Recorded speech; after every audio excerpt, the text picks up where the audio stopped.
भोर की कोमल रोशनी फूलपुर में रामू की चाय की दुकान को नहला रही है, जो एक टिन की छत के नीचे एक विनम्र आश्रय है। रामू थका हुआ होने के बावजूद अपने पुराने चूल्हे पर कुशलता से चाय बनाते हुए गर्मजोशी बिखेरता है। उसकी मीठी सुगंध हवा में भर जाती है। किसान और बच्चे लकड़ी की बेंचों पर इकट्ठा होते हैं। उनके चेहरे संतुष्ट हैं, क्योंकि वे चाय और बिस्कुट का आनंद लेते हैं।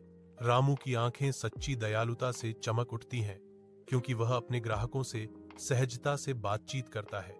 खुशी का एक प्रतीक एक गरीब मजदूर पास आता है। उसके फटे हुए कपड़े थोड़ी सी सुविधाओं के बिल्कुल विपरीत हैं।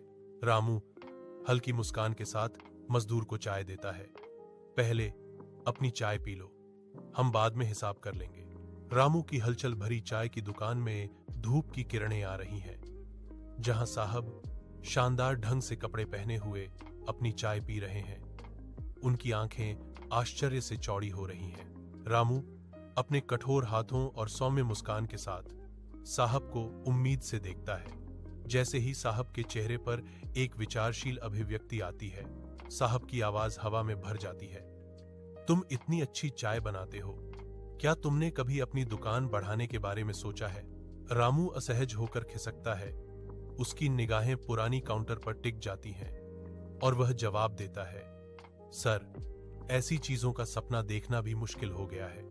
साहब की आंखें प्रशंसा से भरी हुई रामू से मिलती हैं। वह घोषणा करते हैं, मैं तुम्हारी कड़ी मेहनत और ईमानदारी से प्रभावित हूं। साहब के वादे से रामू की आंखों में आशा की एक नई किरण जगमगा उठी। मैं तुम्हें सरकारी योजना के तहत एक छोटा ठर्ण दिलाने में मदद करूंगा। महीनों बाद रामू का ढाबा, जो कभी एक झोपड़ी था, अब ग्राहकों से गुलजार है। उनकी हंसी और बातचीत हवा में गूंज रही है।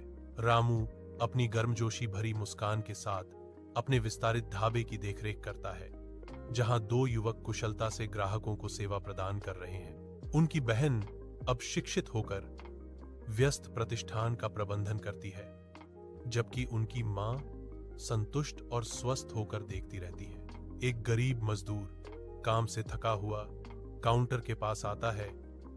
उसका चेहरा थकान से भरा हुआ है। रामू बिना किसी हिचकिचाहट के उसे एक सीट और एक मधुर शब्द प्रदान करता है, पहले चाय पी लो, बिल का भुगतान हम बाद में करेंगे।